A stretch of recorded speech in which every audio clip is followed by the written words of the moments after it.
एक जंगल में कलवा कौवा रहता था। उसका एक भाई था जो बहुत शरारती था। वह जंगल में सभी पंछियों के बच्चों को परेशान किया करता था। सभी पंछियों के माता पिता कलवा कौवा से आकर उसके भाई की शिकायत किया करते थे, जिसे सुनकर कलवा कौवा अपने भाई को बहुत समझाता था। अरे बबलू, तुमने कल कबूतर मौसी की बेटी को परेशान किया है। वह मेरे पास आई थी। वह बोल रही थी कि मेरे बेटे ने एक चॉकलेट खरीदी थी। तुम वह चॉकलेट उससे छीन करके खा लिए। यह बहुत बुरी बात है। मैंने तुम्हें कितनी बार समझाया है, तुम्हें अगर पैसे की जरूरत है तो मुझसे लेके जाया करो, पर दूसरों के सामानों को मत छीना करो। अरे नहीं भैया, मैं दूसरों के सामानों को जब तक से छीनता नहीं हूँ, मुझे मजा कहाँ आता है। मैं अपने पैसे बचाता हूँ, आपको नहीं पता है। आपको बस थोड़ी सी बात ही तो सुनने को मिलती है, उसके बाद मेरा पेट भी तो भर जाता है और हम लोगों का पैसा भी बचता है। ये भी तो देखिए। अरे ऐसा पैसा बचा करके क्या फायदा जिसमें हम लोगों की इज्जत ना हो। तुम मेरी बात ध्यान से सुनो। तुम अब किसी भी पंछी को परेशान नहीं करोगे। आगे से किसी भी पंछी की खबर मेरे पास आई कि तुमने उसे परेशान किया है तो मैं तुम्हें छोड़ूंगा नहीं और इस जंगल से तुम्हें निकालकर दूसरे जंगल के एक स्कूल में डाल दूंगा, जहाँ पर तुम वहीं पे सारा दिन रहोगे। कभी कभी यहाँ पे आ पाओगे, फिर तुम्हारी अकल ठिकाने आएगी। अगले दिन सुबह होती है। एक पंछी का बेटा आता है और कलवा कौवा के भाई बबलू से बोलता है, अरे बबलू, चलो गार्डन में चलकर के खेलते हैं।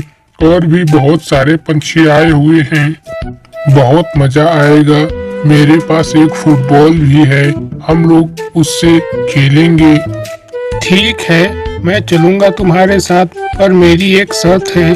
तुम मुझे 100 रुपया दोगे तब मैं तुम्हारे साथ खेलने के लिए चलूंगा, नहीं तो मैं नहीं चलूंगा। ये कौन सी बात हुई? मेरे पास 100 रुपए नहीं है, मैं कहाँ से 100 रुपया लाऊंगा।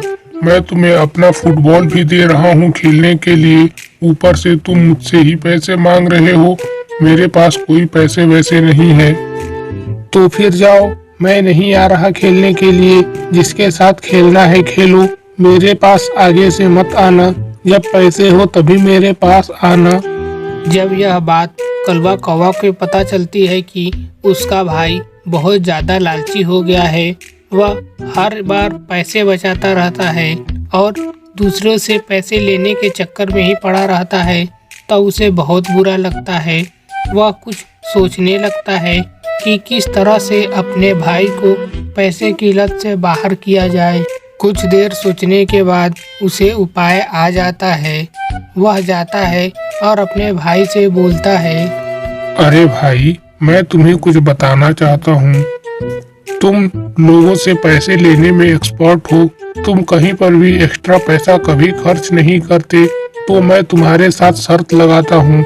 चलो हम दोनों में से एक लोग एक दुकान पे जाएंगे और वहाँ से कुछ सामान खरीदेंगे। जो भी सामान सबसे सस्ता खरीद के लाएगा वह हम दोनों में से एक्सपर्ट कहलाएगा। उसका भाई मान जाता है और वह फुटबॉल खरीदने के लिए एक दुकान पे चले जाते हैं।